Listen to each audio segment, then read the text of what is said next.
Hi everyone. So today we are going to study demand. Now demand could be a part of your class 11th microeconomics as well as demand could be a part of your first semester in the university if you are studying BA economics. So without a further ado, let's get started with what demand basically is. So before we know what actually demand is, we should be really clear with these three terms.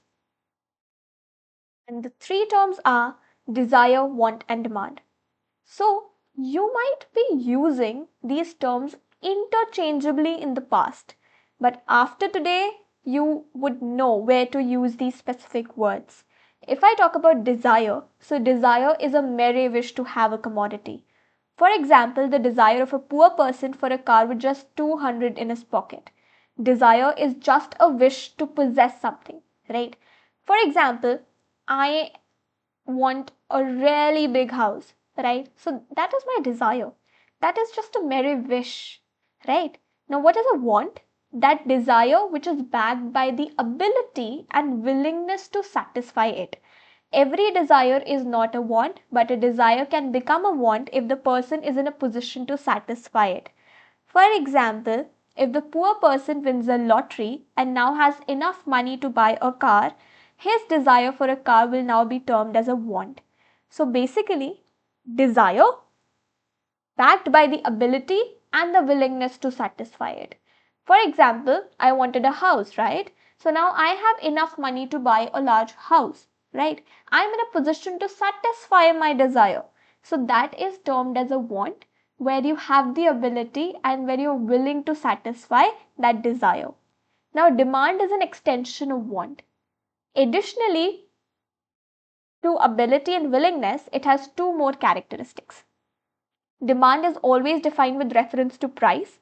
It is meaningless without reference to price, since quantity demanded changes as price changes, right? So we will learn about the law of demand in this video, and we are going to see that as price changes, it puts an effect on the quantity demanded also of a commodity, right? We are going to see it later on.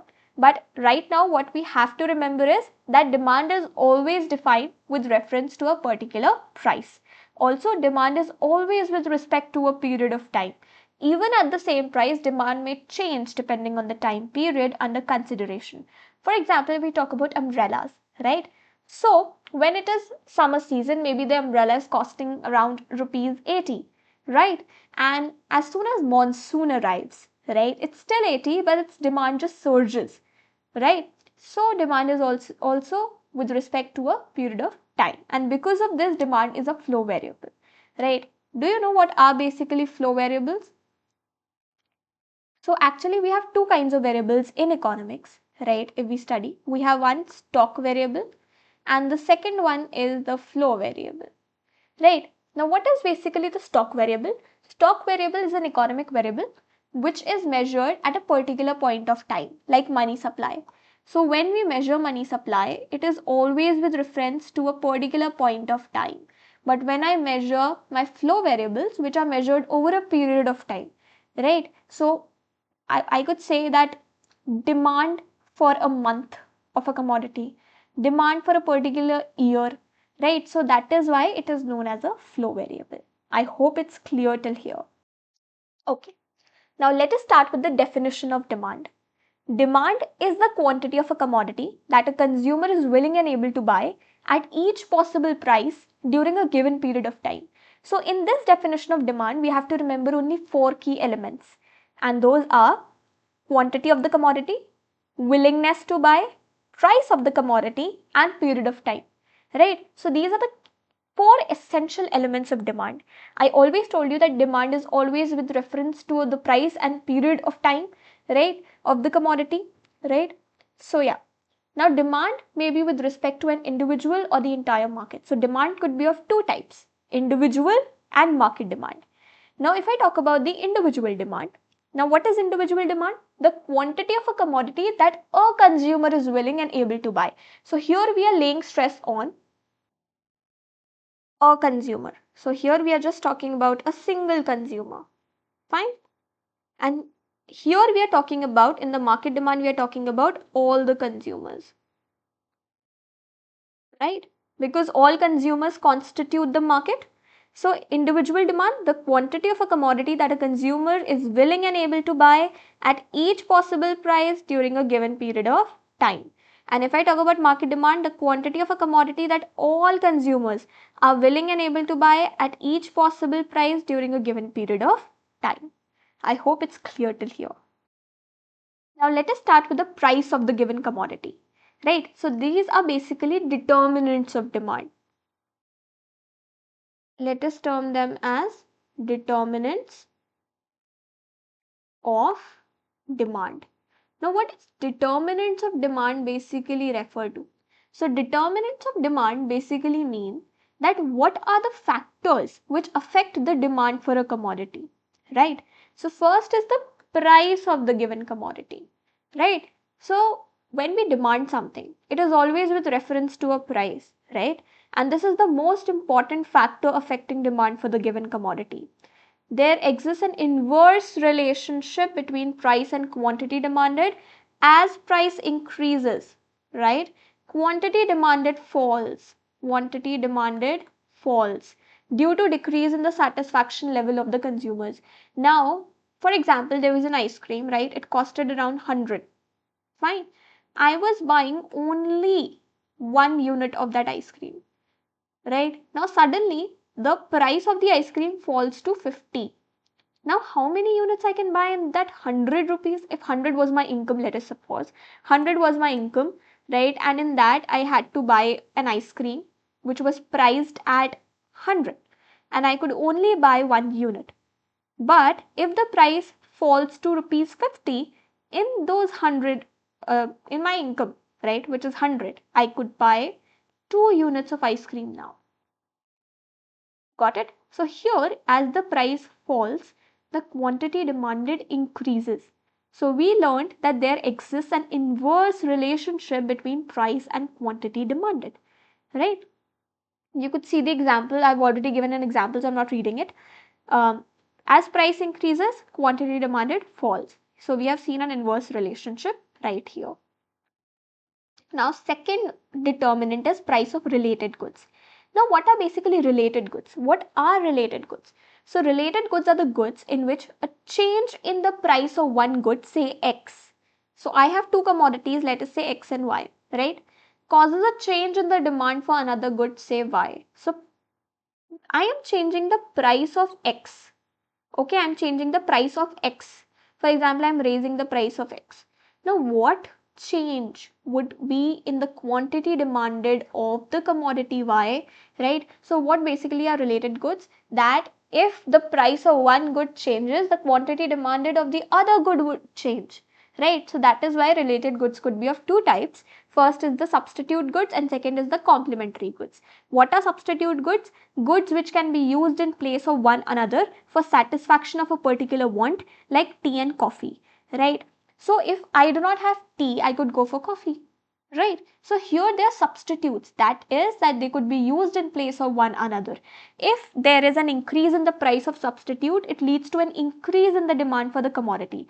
Let us suppose, okay, my X was tea. Now my price of tea has risen, right? Now what would happen to the quantity demanded of coffee? So this Y here represents coffee. What would happen? Obviously the quantity demanded of coffee is going to increase. Why is it going to increase? Because my coffee is going to be relatively cheaper in comparison to my tea. Got it? So here we have a positive relationship, or they are directly related. We can see that there is a positive relationship between price and quantity demanded of both the commodities. These are also known as competitive goods as their demand competes with each other in the market. Now, goods which are used together to satisfy a particular want, like tea and sugar. Tea and sugar are basically used together to satisfy a want, right? Now, an increase in the price of complementary goods. Let us suppose again that now here, instead of coffee, what I'm going to take is, instead of coffee, 1 second, yeah. So, instead of coffee, now I have assumed it to be sugar, Okay, sugar. Now, what is going to happen if I raise the price of my tea? Because I'm using both of these commodities together, the quantity demanded of the sugar is going to fall because I'm no more using tea. So here, if I talk about the quantity demanded of tea, so here I have increased the price of tea. So the quantity demanded of tea is going to fall, right? So I'm also not going to use my sugar, right? So here there is a inverse relationship. There's an inverse relationship between the price of good X and quantity demanded of good Y, right? Is inversely affected by change in the prices of complementary goods. So here are substitute goods and here are complementary goods. These are some examples which we could learn additionally. Apart from tea and coffee and tea and sugar, we have Coke and Pepsi, we have pen and pencil, we have CD and DVD. Here we have pen and ink because they go together, car and petrol, they go together, and bread and butter. Alright. Now, the third determinant of demand is income of the consumer. Demand for a commodity is also affected by the income of the consumer. However, the effect of change in income on demand depends upon the nature of commodity under consideration. Income is another important factor, right, which affects the demand for a commodity. So if I talk about a normal good, right, if the given commodity is a normal good, so an increase in income leads to a rise in demand, right? If my income is going to increase, for example, my quantity demanded is also going to increase of that particular commodity. As I had given you an example of ice cream, if my income increases, I'm going to buy more of that ice cream, right? While a decrease in income reduces the demand. Now if the good is an inferior good, right, if the given commodity is an inferior good, an increase in income reduces the demand. So here the quantity demanded of that commodity will fall, while a decrease in income will lead to a rise in demand. Let us see an example as it would be, clear to you that what basically an inferior good is. Suppose income of a consumer increases, right? As a result, the consumer reduces the consumption of toned milk. So earlier he was using toned milk, okay, for consumption because his income was not that much. But now since his income is increased, he could switch to full cream milk. So here toned milk is basically an inferior good and full cream milk is your normal good. Okay, let us move ahead with the fourth and the fifth determinant of the demand, taste and expectations, right? So first is the taste and preferences. So taste and preferences of the consumers directly influence the demand for a commodity. They include changes in fashion, customs, habits, etc. If a commodity is in fashion, right, everybody is basically buying that commodity and it is in fashion, right? So what will happen is the quantity demanded of that particular commodity is going to increase. But if something is not in fashion anymore, for example, let us take an example of typewriters. So typewriters are not in fashion anymore and people hardly buy those because now everybody has their laptops and computers and everything, right? So what is happening is that the demand for typewriters has fallen, not because of the price or something else, but because of the taste and preferences of the people, because it is no more in fashion now, right? Expectations of change in the price in the future. So if the price of a certain commodity is expected to increase in the near future, I think the prices of petrol, if I talk about, right? So what basically happens is that sometimes we feel that it is going to rise in the near future, right? So what do? We increase the quantity. We buy more of that petrol right now. So if the price of a certain commodity is expected to increase in the near future, then people will buy more of that commodity than what they normally buy. There exists a direct relationship between expectations of changes in the price in the future and change in the demand in the current period. So prices in the future, if they rise, right, so quantity demanded right now currently will also increase. For example, if the price of the petrol is expected to rise in the future, its present demand will increase, as I told you, right? So we have done these 5 determinants. Okay, now these are two separate terms, change in quantity demanded, and then we have change in demand, right? So these are two different terms. Now, if I talk about change in quantity demanded, so now what quantity demanded basically refers to is that a specific quantity to be purchased against a specific price of the commodity, right? So whenever there's a change in the demand due to change in its own price only, for example, if there are ice creams, right? So earlier what was happening was that I was buying uh, 1 unit of ice cream for rupees 100. Okay, now what happened was that I started buying. Now the price of the ice cream has fallen to 50, right? So now I'm buying two ice creams, right? If it falls to rupees 25, now I am buying four ice creams. So here I have written the quantity demanded, here I have written the price of the commodity X, for example, right? So here the quantity demanded changes due to the change in its own price. So that we say is referred to as the change in quantity demanded, right?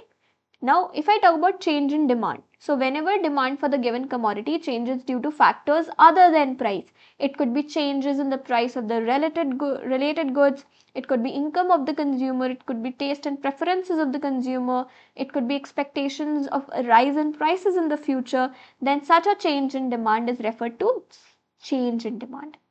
For example, if demand for Pepsi changes due to change in the price of Coke, right? So therefore, we can say that it is change in demand.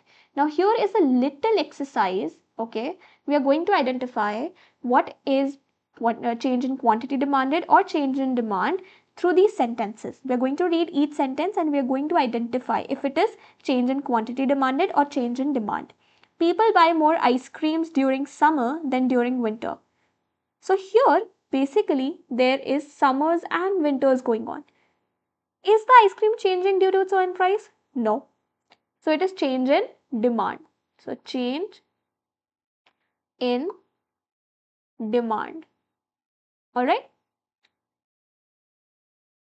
Okay. Consumers' income falls and the numbers of automobiles purchases declines. Again change in demand. Why it is change in demand? Because it is changing due to the income of the consumer. It is not changing due to the own price. LG reduces the price of its TV set by 10% and hence its sale increases. Now it is reducing the price of its TV set, which is our commodity, right? So here it is change in quantity demanded. Okay, so I'm just writing quantity demanded. Okay, now as a college raises its tuition fee and as a result the number of students enrollment forms falls. Okay, so now it has raised its tuition fee.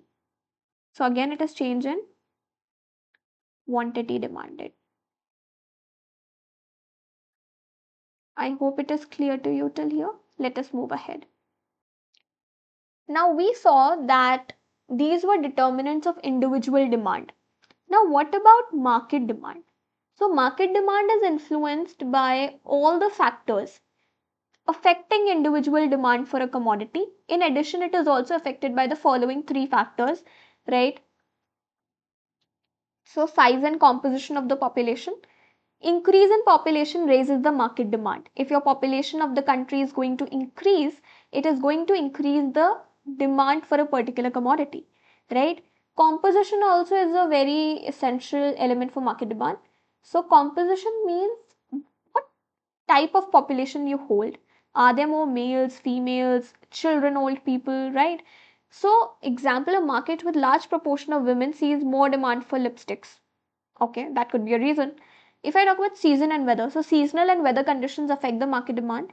For example, demand for woolen clothes and jackets increases during winters while demand for raincoats and umbrellas increase during the rainy season. Distribution of income. If the income in the country is equitably distributed, that means equally distributed, market demand for commodities will be more, right?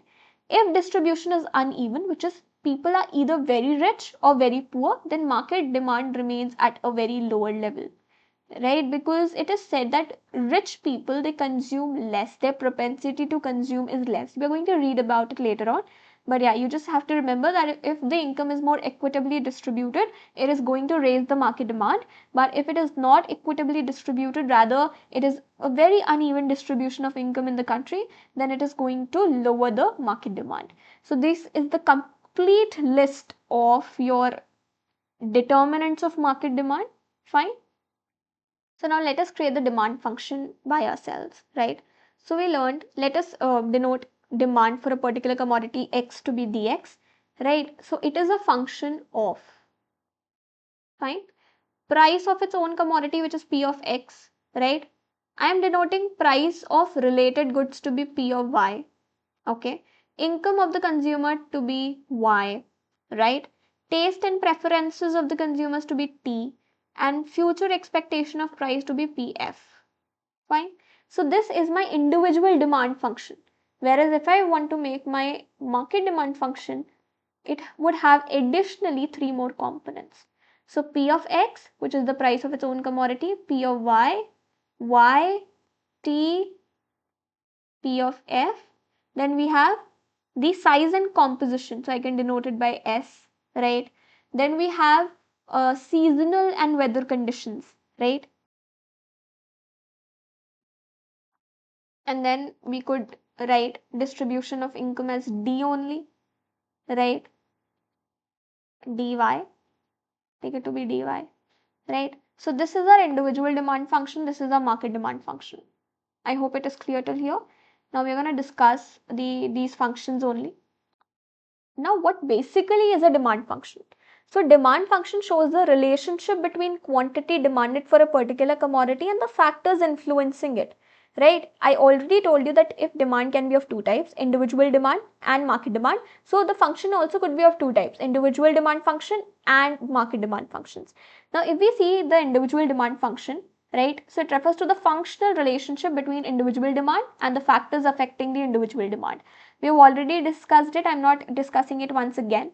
And market demand function refers to the functional relationship between market demand and the factors affecting market demand, right? So it is affected by all the factors influencing individual demand, but additionally it is also affected by 3 more factors, right? So when once you add it, you get the market demand function. Now let us talk about an individual demand schedule. A demand schedule is a tabular statement showing various quantities. So you can see various quantities, right, of a commodity being demanded at various levels of price during a given period of time. It shows the relationship between price of the commodity and the quantity demanded, right? So as you can see, as the price is decreasing, our quantity demanded is increasing, right? So there is an inverse relationship again, right? So this is an individual demand schedule. Now market demand schedule.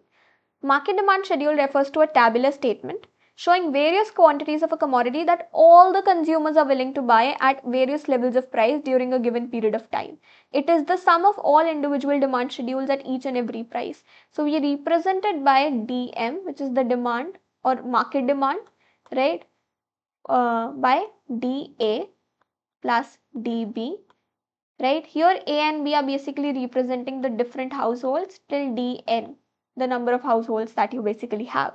So here again we have price. Household A is basically demanding this at various levels of price, and household B is demanding this at various levels of price. So when we basically are summing we are summing horizontally the different households, the quantity demanded by different households, we get the market demand. So here 1 plus 2 is 3, 2 plus 3 is 5, and here we get the whole of the market demand schedule, right? So yeah, let us move ahead. Demand curve is a graphical representation of a demand schedule. So here we are talking about an individual demand curve, right? So it is a graphical representation of the demand schedule. We saw a demand schedule, that it was 5, 4, 3, 2, 1, right? And here it was 1, 2, 3, 4, 5. So when I'm plotting the schedule graphically, right, on the y-axis I've taken the price, and on the x-axis I've taken my quantity demanded. So when I'm plotting it on a graph, right, the graphical representation of the individual demand schedule, if I would say, is termed as an individual demand curve, right? So the locus of all the points showing various quantities of a commodity that a consumer is willing to buy at various levels of price during a given period of time. So see, price and time are very important factors that you have to mention in each and every definition, assuming no change in the other factors, right? It shows, so we have just taken price to be a factor here, Rest of the factors we have assumed to be constant, ceteris paribus, right? It shows the inverse relationship between quantity demanded and price, keeping other factors constant. Price is the independent variable, which is taken on the y-axis, and the quantity demanded is taken on the x-axis. Now the demand curve here, as we can see, it slopes downwards, right, as you can see, right, which indicates that there is an inverse relationship between the price and the quantity demanded. So it is sloping downwards right here, right? So market demand curve. Market demand curve refers to graphical representation of the market demand schedule, right? So as you can see, here is the demand of household A is basically denoted by this yellow curve right here, right? And then demand for household B is basically this curve, right, which is denoted by a light gray color, right? So this is our complete market demand right here, right? So what I have basically done is I have summed up the demands of household A and household B to get my final market demand. Market demand curve refers to graphical representation of the market demand schedule. It is obtained by the horizontal summation of individual demand curves. DA and DB are the individual demand curves. The market demand curve DM is obtained by horizontal summation of DA and DB, right? So market demand curve also slopes downwards, indicating the negative relationship between price and quantity demanded. Also, market demand curve is flatter. So this is important. It is flatter than the individual demand curves. This happens because as price changes, the proportionate change in market demand is more than the proportionate change in individual demand. So whenever price changes basically, right, the change in demand is basically less in when we are talking about a single individual, but when we are talking about the entire market which consists of all the consumers, so obviously the change in demand is going to be more. So the proportionate change in quantity demanded of market is more than the QDM is more than the proportionate change of quantity demanded for a single individual. Fine, that is why the market demand curve is more flatter. I hope it is clear to you. Now the rest of the chapter we are going to complete in the next part of this chapter. Till then, I hope you revise it and I hope it was interesting. Thank you so much. Take care.